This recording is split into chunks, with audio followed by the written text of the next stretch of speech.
Assalamualaikum warahmatullahi wabarakatuh.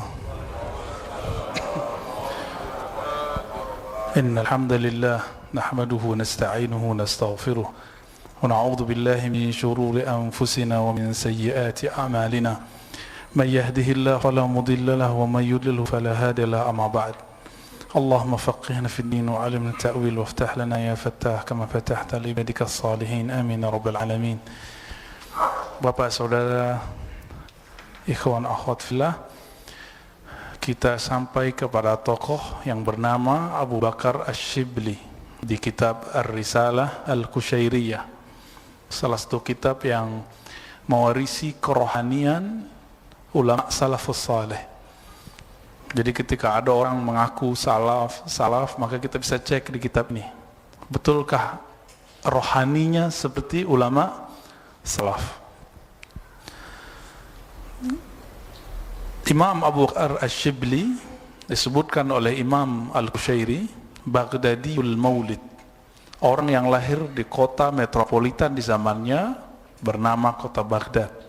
Baghdad itu belum ada di zaman Rasulullah, baru Khalifah Al-Mansur di khalifah kedua atau ketiga di kekhalifahan Abbasiyah membangunnya di abad kedua Hijriah. Maka ditambahkan Baghdad Darussalam. Jadi kalau beberapa kitab tidak menyebutkan kalimat Baghdad, hanya disebutkan ila Darussalam. Sekarang yang menggunakan istilah Darussalam tetangga kita Brunei. Semoga negerinya betul-betul salam, ya. Amin. Al-Mansha, dan juga besar di sana. Nah, ini tantangannya besar. Besar di kampung, lahir di kampung, besar di kampung, mungkin godaannya tidak sebesar di kota besar, ya. Maka jika dia melewati itu, dia sangat mungkin menjadi kekasih Allah. Sahib al-Junaid wa man fi asrihi, dia berguru kepada Imam Junaid. Di dalam teks-teks lama, teks ahli hadis dan ahli zikir, berguru itu disyaratkan kalimatnya sahibah. Apa arti kata sahibah? Bersuhbah, bergaul, menemani, berkhidmah kepada guru. Kalau sekarang enggak, orang berguru ya begitu aja, dengerin kajian, dapat zikir, udah gitu doang. Tapi kalau dulu tidak, dulu ada suhbah. Suhbah tuh nemenin, ngikutin, ya. Ketika syekhnya bilang, ayo kita ke sana, pergi. Tapi zaman sudah berubah, kesibukan bertambah, murid-murid pun karenahnya sangat tinggi. Akhirnya inilah yang terjadi, menjadi pengikut salaf di zaman ini itu susah. Kalau diomongin gampang, ayo salaf. Orang mengira sudah salaf, padahal baru di lidah, ya. Beliau sahib al-Junaid, berguru kepada Imam Junaid wa man fi asrihi, dan orang-orang yang hidup di zaman itu, karena beliau masih zaman salafus saleh, ya. Wa kana syaikhu waqtihi halan wa zarfan wa ilman. Karena keberkahan berguru kepada Junaid, Imam Sya'rani menulis sebuah kitab, dan itu diulang di kitab-kitab yang lain, ya. Ada kitab Tanbihul Mughtarrin, ada Adab Al-Matbuliyah, ada Al-Minan Al-Kubra, Al-Aminan As-Sughra. Itu kalimatnya hampir mirip. Apa kata beliau? Jika gurunya wali, maka dia akan mendidik muridnya jadi wali. Jika gurunya suka jalan-jalan, maka nanti muridnya juga suka jalan-jalan. Jika gurunya suka popularitas, nanti muridnya pun akan menjadi orang yang haus popularitas. Gurunya ahli hadis, muridnya ahli hadis. Gurunya ahli hadas, muridnya ahli hadas. Mulutnya isinya hujatan, itu bukan ahli hadis, itu ahli hadas. Gurunya ahli fikih, muridnya nanti jadi ahli fikih. Bapak bisa lihat orang-orang, gak usah jauh-jauh ke Arab, biar gampang Indonesia aja. Kiai dikenal ahli fikih, nanti muridnya ahli fikih. Kiai dikenal ahli zikir, muridnya ahli zikir semua. Sebodoh-bodohnya pinter zikir gitu. Saya berguru juga ke kiai ahli hadis plus ahli fikih. Syekhuna Ali Mustafa Ya'qub, Imam besar Istiqlal yang lama, itu saya lihat selemah-lemah mahasantri, kita sebutkan level mahasiswa, itu masih lebih baik santri itu daripada kebanyakan mahasiswa di kampus. Sehingga kawan-kawan saya buat kaidah buat-buatan sendiri. Ajhaluna a'lamuna. Yang paling jahil dari kami ini itu paling alim di kampus gitu. Itu supaya menghibur diri sebenarnya ya. Padahal dia tetap aja bodoh. Tapi lumayan, emang begitu. Kenapa? Bangun tidur sudah jamaah. Habis sholat jamaah udah baca Sahih Bukhari, Sahih Muslim. Nanti jam 7 berangkat ke kampus. Jadi sebelum dia buka Facebook, buka Instagram, buka TV, buka YouTube, itu yang terpapar di depannya apa? Kitab sunnah. Karena mereka 4 tahun dikasih sunnah. Maka nggak perlu ngaku jadi santri sunnah, ustadz sunnah. Kenapa? Karena sunnah sudah ada dalam dirinya.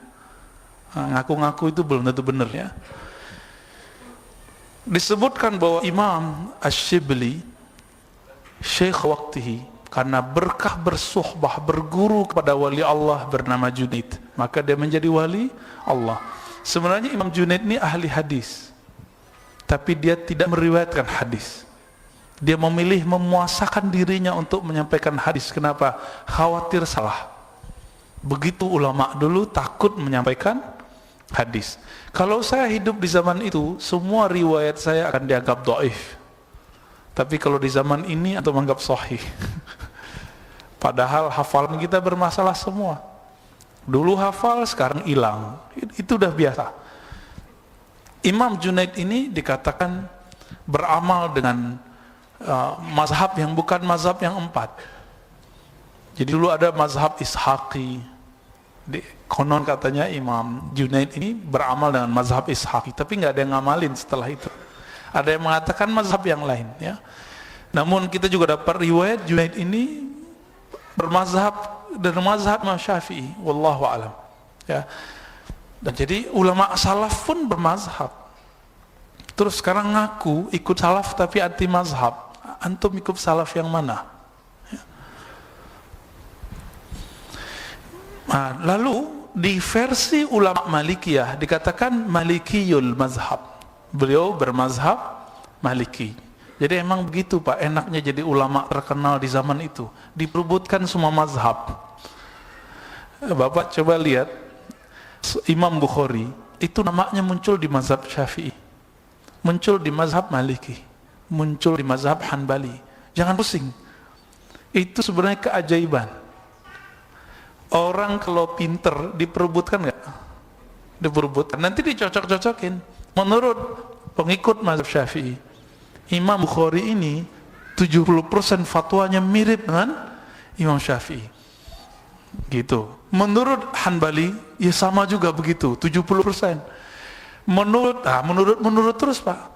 Tapi kawan saya punya penelitian lain. Imam Bukhari ini mujtahid mutlak. Tapi karena dia hormat kepada gurunya Ahmad bin Hanbal, Humaidi, Ishaq bin Rahawai, 3 imam ini, 3 imam mazhab semua.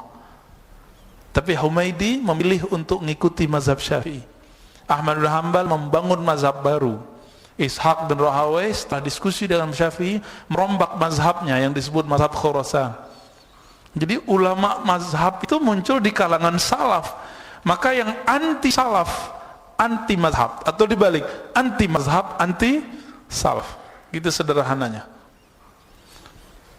Langsung aja ke Al-Quran dan Sunnah Ustadz. Kita tanya balik, langsung ke terjemahan atau langsung ke makna? Itu beda loh. Antum biasanya itu cara cuci otak, brainwash paling enak. Oh nggak usah ikut Ustadz, nggak usah ikut ulama, langsung aja ke Quran dan Sunnah. Ini kalimat saya akan ulang-ulang sering Pak, biar masuk ke alam bawah sadarnya. Jika kita mengatakan ayo kembali ke Al-Quran dan Sunnah, apa yang muncul? Terjemahannya atau teksnya? Terjemahannya, ngaku aja ya. Benar gak? Penerjemah itu seorang ustadz gak? Dia melebihi Imam Syafi'i atau di bawahnya? melebihi Imam Ahmad bin Hanbali atau di bawahnya? Di bawahnya, sepakat? Sepakat ya. Maka jika antum itu bilang, Quran Sunnah aja, terus ternyata yang dipahami adalah terjemahan Sahih Bukhari, terjemahan Kementerian Agama, maka sebenarnya sudah jauh turun tingkat di bawah mazhab yang ada, mazhab si penerjemah. Itulah sebabnya kenapa muncul kelompok-kelompok indeks di kampus dulu. Jadi mereka hafal nomor, nggak hafal ayatnya, hafal nomor doang. Itu caranya untuk nyuci otak murid-murid. Untungnya hafalan indeks itu diambil oleh Ustadz Adi plus sama ayat-ayatnya, diambil ala pesantren, akhirnya perfect. Jadi yang suka indeks jadi balik lagi deh ya. Kalau enggak udah jadi ingkar sunnah. Sudah banyak yang ingkar sunnah karena ngikutin indeks Quran. Baik. Nah, ini enaknya jadi ulama yang hebat, diperebutkan banyak mazhab. Aisyah 87 sana, hidup sekitar 87 tahun, tua atau muda itu. Ya. Wafatnya 334. Coba mundurin 87 tahun. 334. Mundurin berarti 60 tahunan atau berapa tahun? 40 tahunan beliau hidup di zaman salaf. Beliaulah pewaris salaf. Ini Imam Shibli. Beliau ketemu dengan imam kontroversial yang jadi inspirator dari tokoh yang kontroversial juga di negeri ini, Syekh Siti Jenar. Ya, Syekh Siti Jenar itu dipengaruhi ajaran seorang tokoh namanya Al-Hallaj, Abu Mansur Al-Hallaj. Pernah dengar ya?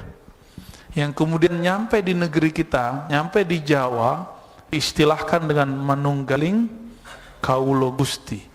Saya bukan orang Jawa, tolong dibenterin kalau salah terjemah. Manunggal itu bukan bahasa Jawa asli sebenarnya, bahasa Sanskerta lama. Artinya manunggal, menyatu, hamba dengan Tuhan. Cocoknya itu disebut ittihad, bersatu hamba dengan Tuhan. Ajaran itu sudah ditegur oleh gurunya Shibli, namanya Junaid tadi. Apa kata Junaid? Ternyata Junaid itu salah satu guru daripada Abu Mansur Al-Hallaj. Apa kata Junaid? Ya Hallaj, wahai Hallaj, hentikan syatahat-syatahat. Apa arti syatahat? Nyeleneh-nyelenehmu. Udah ditegur. Lebih tinggi Junaid atau Hallaj? Junaid. Imam Junaid bilang apa? Jika tidak engkau hentikan, la yaqta'uka illa dam, maka tidak ada yang menghentikan kata-katamu, nyelenehmu itu kecuali hukuman darah. Apa arti darah? Nyawa. Kapan beliau ngomong? Sebelum tahun 300, sebelum beliau wafat. Beliau Imam Junaid wafat 297 Hijriah. 297 Hijriah. Imam kita kemudian menulis kapan Al-Hallaj wafat. Dihukum gantung kapan? Dihukum pancung, bukan gantung. Tahun 309. Berapa tahun? 297 309. 13 tahun, 14. 3 atau 14 tahun baru terjadi. Itu Al-Hallaj. Walaupun ada sebab-sebab lain, nah itu kita nggak usah bahas ya. Apa petuah dari Imam Ash-Shibli? Imam Shibli inilah yang mempopulerkan kalimat tasawuf setelah Junaid. Maka saya berkali-kali mengatakan tasawuf adalah warisan salaf. Anti tasawuf, anti salaf. Jadi kalau ada yang bilang tasawuf zindiq, dia telah anti kepada salah satu warisan salaf. Apa kata beliau? Wa min aqwalihi at-tasawuf dhabtu hawasika wa mura'atu anfasika.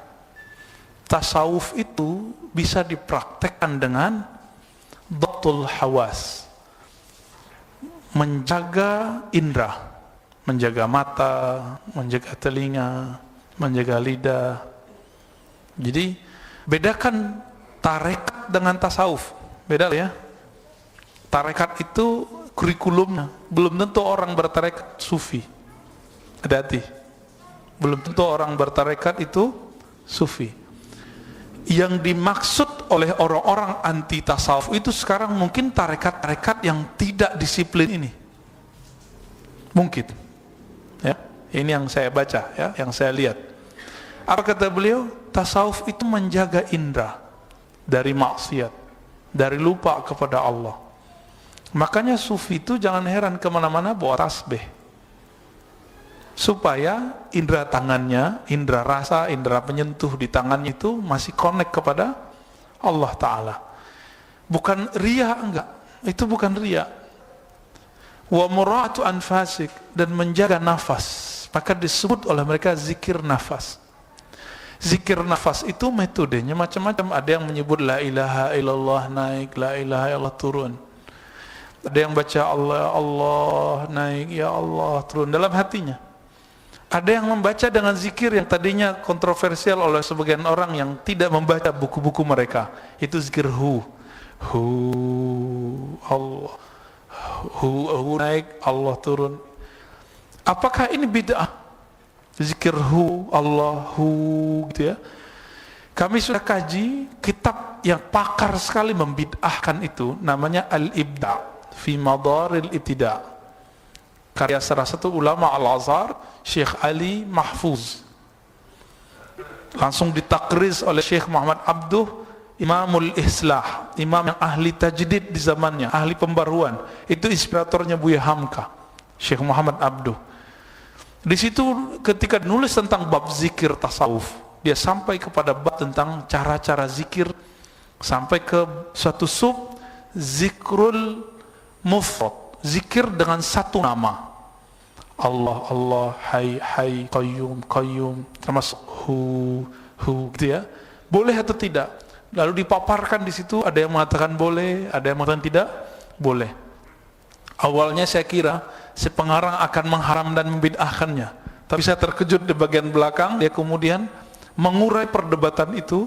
Hasilnya dia mengatakan, setelah kami kaji, kalimat hu beda dengan anta, ana, sama-sama kata ganti. Ana, aku, anta, kamu. Hu, huwa, dia. Apa beda huwa dengan ana, anta? Coba lihat di Quran, hampir semua kalimat la ilaha illa itu Allahnya cuma 2 atau 3 ayat. Selebihnya la ilaha illahu. Coba cek Pak, benar nggak? Nanti kita lihat lebih dari 20 la ilaha illallah itu belakangnya hu, la ilaha illahu. Ini yang bikin saya kaget. Imamnya ya, Syekh Ali Mahfuz, dia berani kemudian mengurai. Lalu surat Al-Hasyr ayat 20-an itu ya, huwallahu allazi la ilaha illahu. Seharusnya nama yang jelas dulu, baru nama ganti, kata ganti. Seharusnya kan Allahu huwallazi, kan begitu ya. Allah dialah, kan begitu seharusnya. Ini kenapa? Huwallah, Allah dulu. Maka muncul kaidah dalam bahasa Arab. Bahasa Arab ahli zikir dan yang bukan ahli zikir, ahli akidah. Imam Abdul Qahir Al-Baghdadi dalam kitab Usuluddin menulis, karena kata ganti ditaruh di depan, maka dia bukan kata ganti lagi. Dia telah menjadi nama Allah, salah satu Asmaul Husna. Huwallahu allazi la ilaha illa hu. Diulang lagi. Baru Ar-Rahmanur Rahim. Berarti sebelum Rahman Rahim itu hu dan Allah dulu. Apa rahasia zikir hu? Apa rahasia zikir hu? Kenapa kul huwallah? Seharusnya kulillahu huwa ahad atau kulillah ahad, selesai. Kenapa Allah kemudian mulai dengan kata ganti dia? Padahal Gia itu kan seharusnya kalimat kedua. Katakanlah Allah Esa, Huwas Samad, gitu Pak seharusnya. Secara tarkib struktur bahasa Arab yang standar. Berarti ini di atas standar, bukan di bawah standar. Karena Al-Quran seninya tinggi, sastranya tinggi. Maka ulama kita sepakat yang mengerti ini, bahwa zikir dengan hu itu masyru' fid din, dibolehkan. Atau setelah hu apa? Allah, kul huwa Allah. Zikir dengan Allah, Allah itu boleh. Yang melarang siapa? Yang pertama yang saya tahu melarang adalah Imam Ibnu Taimiyah rahimahullah. Ibnu Taimiyah yang wafat 728 Hijriah, bukan salaf, tapi ingin ikut salaf. Lalu dibantah oleh Imam Ibnu Athaillah di tahun sebelum 709. Beliau wafat 709. Ibnu Athaillah pengarang Hikam yang kita kaji setiap Sabtu pertama subuh. Apa kata beliau? Ini ada dalilnya. Boleh berzikir dengan menyebut nama tanpa menyebut yang kalimat la ilaha illallah. Jadi bagi Ibnu Taimiyah, zikir itu harus subhanallah, alhamdulillah, enggak boleh Allah, Allah, Rahman, Rahman, itu enggak boleh. Nah, tapi Nabi larang enggak? Enggak ada hadisnya melarang, enggak ada hadis juga nyuruh. Gimana? Hanya ulama yang memahami di mana larangannya, di mana suruhannya. Maka ini bab ijtihad. Tapi saya lihat mayoritas ulama membolehkannya. Jadi nanti kalau ada komunitas zikir membaca Allah, Allah, Allah, Allah, itu tidak bid'ah, ya. Ada zikir hu Allah, itu boleh, ya. Jangan kita bilang, wah, zikir hantu apa lagi? Baca dong, ini kitab gampang diperoleh Pak, udah ada PDF-nya. Sudah ada PDF-nya, kok gak baca gitu? Tapi belum ada terjemahannya. Ya, Ibnu Athaillah punya karya, ya, kitab Al-Ismul Mufrad dia punya. Baik. Jadi itu mura'atu anfasik. Jadi cara ulama dulu untuk menjaga nafas itu ada yang dengan memilih salah satu nama itu. Antum boleh pilih itu ya. Nah, tapi saran saya tanya ke ahlinya bagaimana cara menerapkannya. Ya. Karena di belakang ada Pak siapa tadi yang senam-senam itu. Ya. Itu pun harus pakai guru Pak ya. Harus ada yang dicontoh di depan. Baik. Imam Asy-Syibli ditanya mengenai kapan seseorang hamba, seorang kita ini layak disebut murid seorang sufi. Coba lihat, selama ini kita ngejek-ngejek sufi nih. Apa kata beliau? Murid itu, belum guru ya, belum syekh, belum wali, baru murid. Kapan seseorang pantas disebut murid? Apa arti murid? Dari kata arada yuridu, orang yang berkeinginan, berkehendak mendapat ridha Allah Ta'ala. Orang yang berkehendak, kehendaknya itu diridhai oleh Allah, dicintai Allah, sehingga geraknya memang sudah gerak dari Allah. Allah lah yang menggerakkannya, sehingga Allah pun ridha. Allah kalau sudah ridha, orangnya keliru, itu pasti dimaafkan kalau sudah ridha. Tapi kalau tidak ridha, sedikit pun salah, itu tambah jauh. Apa kata beliau? Seseorang akan menjadi murid hakiki, akan mencapai keridhaan Allah hakiki. Apa? Idza sawat haluhu fis safar wal hadar. Jika amalnya itu stabil, mau lagi traveling, safar, ataupun lagi nginep, lagi tinggal di rumah. Ini coba cek. Kalau lagi pergi ziarah ke Nabi, umrah, pergi traveling ke Turki, ke Perancis, ke Australia, itu amalan tahajudnya berubah nggak? Zikir pagi sorenya bolong nggak? Ya. Zikir nafasnya hilang nggak? Ternyata pilot itu lebih keren dari ustadz. Pilot itu kalau kalau dia lewat ke jalur yang turbulennya tinggi, semua nama Allah itu keluar di belakang. Penumpang nyebut nama Allah semua, Pak. Allah Akbar, Allah Akbar. Biasanya yang paling tenang itu yang udah biasa zikir. Yang paling ribut itu dia hanya ingat Allah saat susah. Ingat Allah kalau mau mati doang. Emang kita kapan matinya dia nggak tahu. Bapak masih ingat nggak? Saudara masih ingat dulu awal naik pesawat takut mati nggak? Dari awal naik sampai akhir turun itu nama Allah nggak putus. Bisa nggak hidup begitu? Itu yang sebenarnya murid.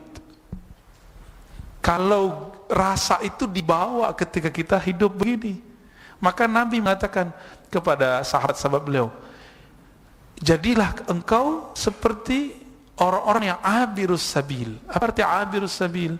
Orang yang musafir. Jadi ciri-ciri kalbunya sudah kalbu murid. Apa ciri-cirinya? Safar atau tidak safar, tahajudnya, witirnya minimal witir. Witir nggak lepas. Salah satu yang saya rindu dari naik pesawat lama-lama itu saya khataman zikir, Pak, di pesawat. Jadi kita bawa alas hitung, nanti kita punya target-target. Nanti kan ada petanya, sampai di mana target zikirnya apa gitu. Dan itu nikmat sekali. Semoga nanti sebelum safar belajar zikir safar ya, biar nanti connect-nya tinggi. Kalau enggak nanti sibuk nonton gitu. Nonton nanti setelah zikir. Nah, inilah yang saya lihat betapa kolbu ini gampang sekali berubah. Kalau udah 2 kali 3 kali naik pesawat, sibuk pakai headset, dengerin lagu dangdut lagi. Ntar meninggal, waktu bangkit di alam kubur, pertama yang dicari, mana headsetku? Allahu Akbar. Wal mashhad wal maghib ya. Wa su'ila 'aniz zuhud. Suatu kali beliau ditanya mengenai zuhud, praktisnya zuhud itu gimana wahai Imam Asy-Syibli? Apa jawaban beliau? Tahwilul qalbi minal asya ila rabbil asya. Ini ada di tambahan kitabnya, tidak ada di teks intinya. Zuhud itu bukan teori membuang harta, nggak ada. Jadi saya udah cek, Pak, semua kitab-kitab ulama salafus soleh mengenai zuhud, hampir tidak ada yang nyuruh buang harta. Selalu zuhud itu urusan kalbu. Coba lihat kalimat ini, tahwilul qalb, memindahkan kalbu dari asya. Asya itu jamak dari syai', sesuatu selain Allah. Memindahkan kalbu dari sesuatu selain Allah ila rabbil asya, kepada pencipta segala sesuatu. Siapa itu? Allah. Jadi waktu mau makan, misalnya senangnya makan daging, ketika nafsu mau makan daging, maka dipulangkan waktu baca bismillah. Bismillah. Bismillah itu maksudnya, ya Allah, ini darimu. Maka kenyangnya itu permanen. Ini rahasia, Pak. Orang yang makan dengan bismillah, maka tidak akan pernah lapar di akhirat. Kenyangnya itu berlanjut sampai ke akhirat. Tapi siapa yang tidak memulai dengan basmalah, jangankan ke akhirat, di dunia pun belum puas. Penuh perutnya, tapi belum puas mulutnya, lidahnya, jadi begah. Nah itu dia. Kok tiba-tiba udah penuh aja nih perut, tapi kita merasa kayaknya belum cukup. Ah ini dia. Kenapa? Mungkin bismillahnya baru di awal. Jadi ternyata bismillah itu bukan hanya dilafazkan. Ini yang disebut mura'atu anfasik, menjaga nafasmu. Kalau Bapak baca kitab Imam Ghazali, mungkin gak kuat ngikutinnya. Imam Ghazali mengatakan di Ihya Ulumuddin, salah satu adab makan, setiap menyuap itu baca bismillah. Bismillah. Bismillah. Gak bisa ganggu, Pak, orang makan begini. Ya. Kalau kita gimana? Sambil nonton, ya, sambil mangap. Sehingga benarlah suapan saat zikrullah dengan kalbu, itu syaitan gak ikut makan. Tapi jika memakan lupa kepada Allah, maka waktu menyuap itu separuh untuk syaitan. Begitu dalam hadisnya. Untung kita nggak bisa lihat, Pak. Bapak kalau sudah lihat, indigo itu kan nggak ada yang sampai level ini. Karena indigo itu levelnya cuma rendah. Yang sampai level ini disebut kasyaf. Kasyaf itu tersingkap alam gaib. Kalau kita melihat, kita akan lihat setan di rumah kita sekarang udah gemuk. Benar nggak?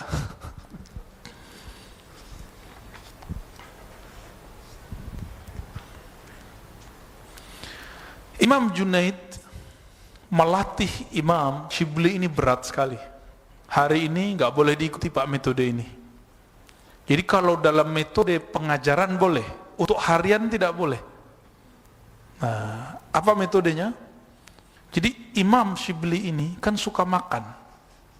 Orang suka makan sama dengan suka tidur. Ya. Maka dikurangi makannya, tidur juga kok belum hilang-hilang karena kebiasaan jam 11 sudah tidur. Mau makannya dikit, mau makan banyak, jam 11 sudah ngantuk. Lewat dikit jam 12 sudah nguap, bentar nguap. Ini ngaji aja belum 15 menit udah nguap-nguap. Ini beda kita sama mereka ya. Imam Ash-Shibli untuk melatih dirinya disebutkan oleh Imam Junaid, balaghani annahu iktahala kaza wa kaza min al-milh liya'tada as-sar. Imam Shibli supaya sampai ke level Abu Hanifah, Imam Malik, Imam Syafi'i, imam-imam termasuk gurunya Imam Junaid, itu mereka kan jarang tidur malam, Pak. Jarang tidur malam. Jangan diadu dengan riwayat Abu Darda ya, dengan Salman Al-Farisi, ini beda konteks.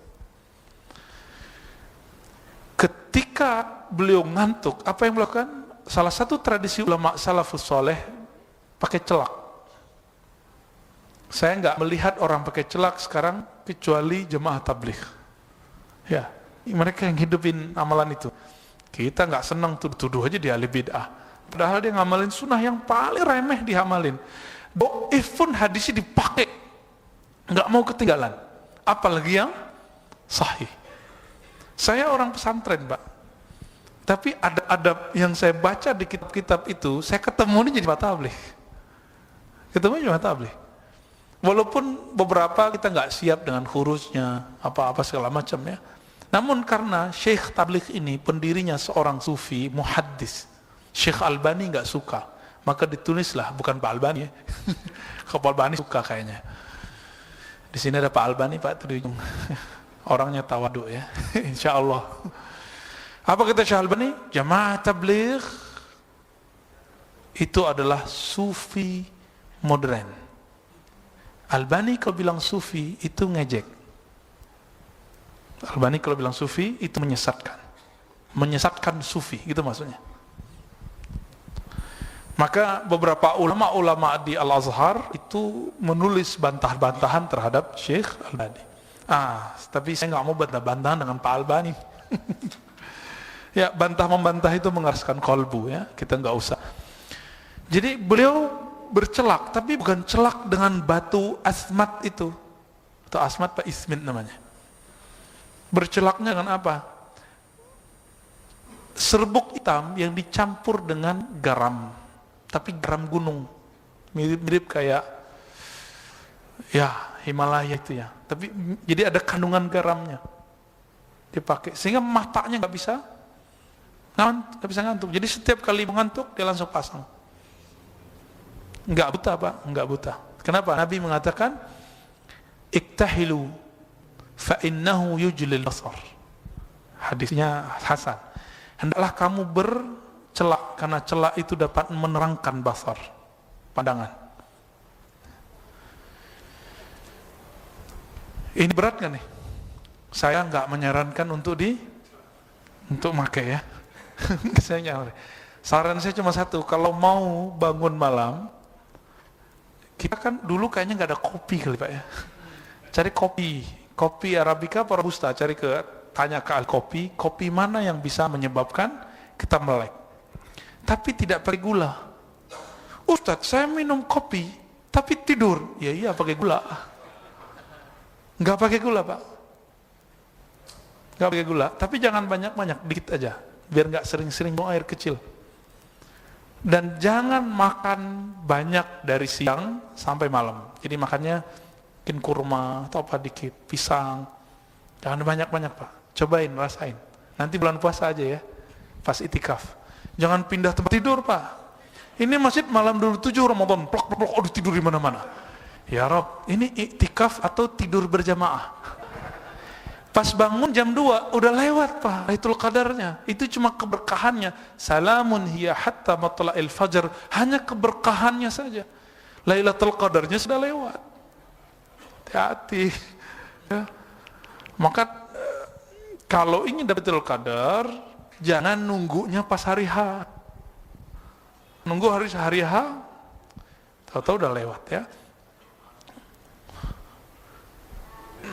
Masih ada ya? Baik. 10 menit lagi.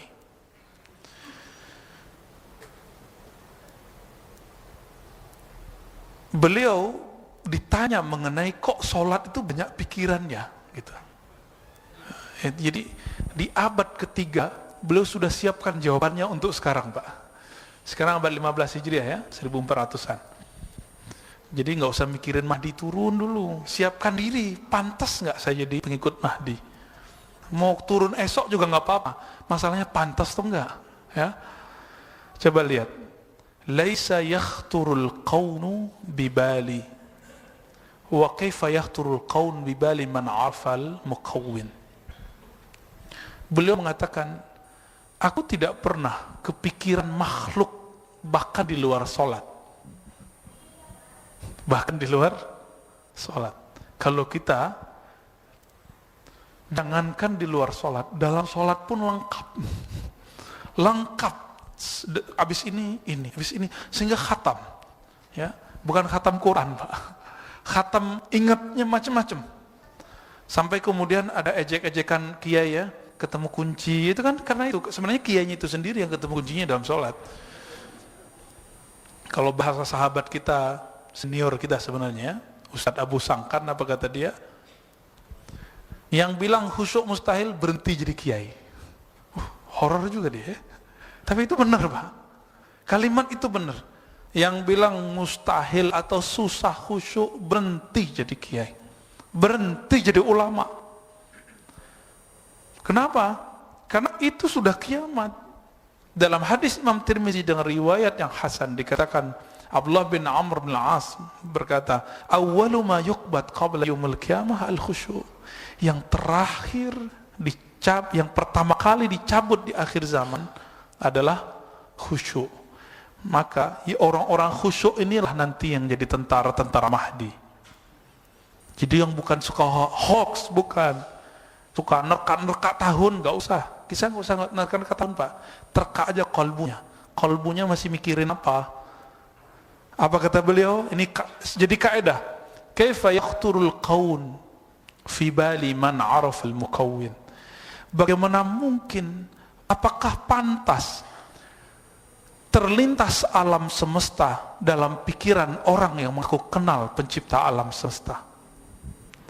Udah kenal sama seorang gadis yang cantik, yang bikin kita jatuh cinta, masa sama yang gak cantik-cantik masih inget gitu? Kita udah kenal nih, level cantiknya 10, yang ini 5, kita pilih 5, itu orang bodoh apa orang cerdas Pak? Allah itu menyebut dirinya Jamil, menyebut dirinya Dzul Jalali wal Ikram. Artinya semua keindahan ada padanya. Kalau orang sudah mengenal yang maha indah itu, mungkinkah dia memikirkan indah-indah di bawahnya? Enggak mungkin lagi. Ini jadi kaidah. Maka salah satu kaidah arif billah yang disebut orang mengenal Allah, dia dalam zikir-zikirnya tidak terlintas makhluk. Jadi Bapak cek saja, saya sudah pantas belum jadi wali Allah? Kalau sholat masih banyak kiran makhluk? Jika iya, jangan katakan saya wali, jangan katakan kita wali, jangan katakan saya ini pantas mengajarkan zikir. Enggak. Cukup katakan, ya Rob, aku hanya hambamu yang bahkan pikiranku aku tidak bisa kuasai. Makanya Nabi itu kasih cara supaya menguasai kalbu, langsung diserahkan ke Allah. Gimana? A'inni ala dzikrik. Ini kata kunci, Pak. Bantulah aku ya Allah untuk mengingatmu. Artinya untuk mengingat Allah, si qalbu nggak bisa dengan dirinya sendiri. Dia harus dibantu oleh muqallibul qulub, Allah yang membolak-balik hati. Nah, sudah sering belum minta bantuan?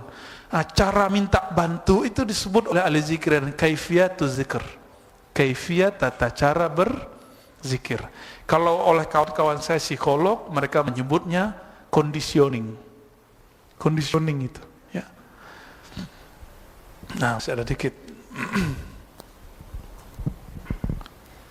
Dan dikatakan oleh Imam Ash-Shibli ketika masuk bulan puasa, ya, karena Shibli idza dakhala syahr Ramadan jadda fawqa jaddin min asara. Imam Shibli ini kalau sudah masuk Ramadan itu enggak terima ceramah, Pak.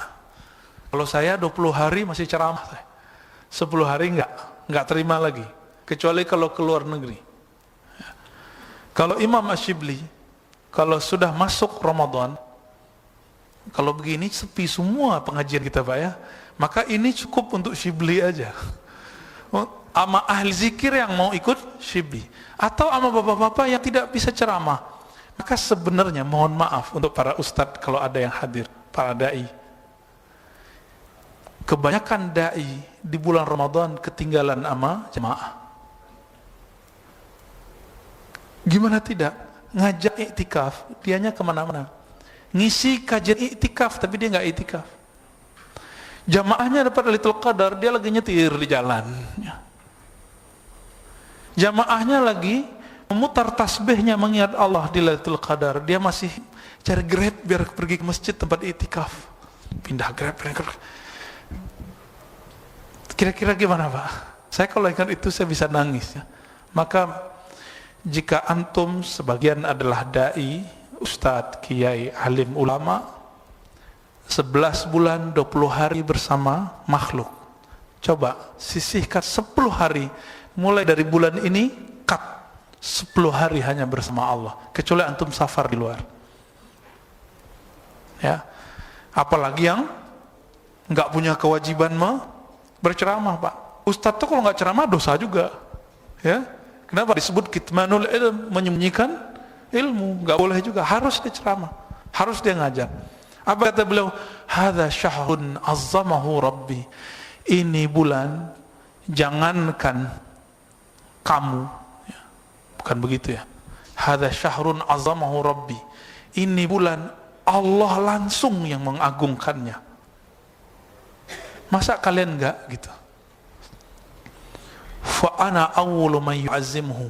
Karena kalian tidak mau mentakzimnya, kalian nunggu tanggal 27 malam, tapi aku tidak mau tunggu, maka aku yang pertama kali mentakzimnya. Fa ana awwalu man yu'azzimhu. Sebelum kalian sibuk untuk mentakzimnya tanggal 27, pindah sholat atau pindah tempat tidur ke masjid, aku sudah pindah duluan.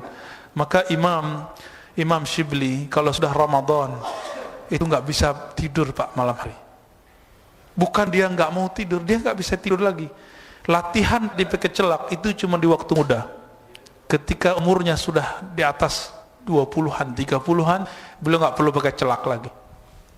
Ya, kalau ketemu guru begitu, pegang dia, jangan jauh-jauh dari dia. Kadang-kadang wali itu nggak perlu terkenal. Kadang-kadang di pojok gang, ya, tapi tidak ahli zikir. Kadang-kadang yang pakai mic ini bukan wali, Pak. Dia cuma cerita wali doang. Tapi kita berharap semoga kita diterima sebagai kasih Allah, wali-wali Allah. Begitu juga yang hadir. Maka mulailah untuk itu. Gimana caranya? Kata Imam Junaid guru Shibli, tasdiq ulumil qaum wilayatun sughra. Tidak ingkar kepada tasawuf, ilmunya kaum. Itu sudah kewalian kecil. Karena itulah warisan rohani kewalian yang sahabat-sahabat wariskan ke tabi'in.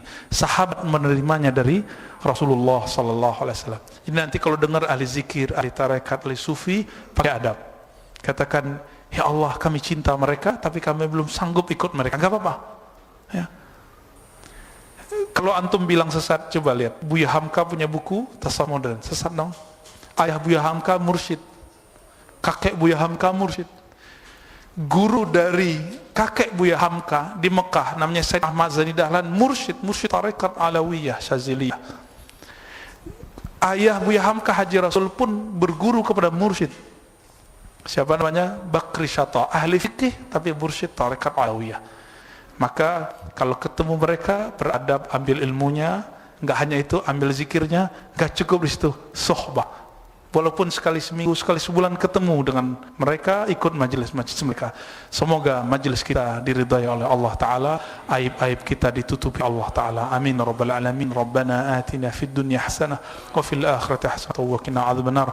Allahumma ja'alna min awliyaika. Ya Allah, jadikan kami kekasih-kekasihmu yang selalu basah lidahnya menyebut namamu, yang membangunkan malam-malam untuk mengingatmu, yang siang hanya memikirkan kebesaranmu.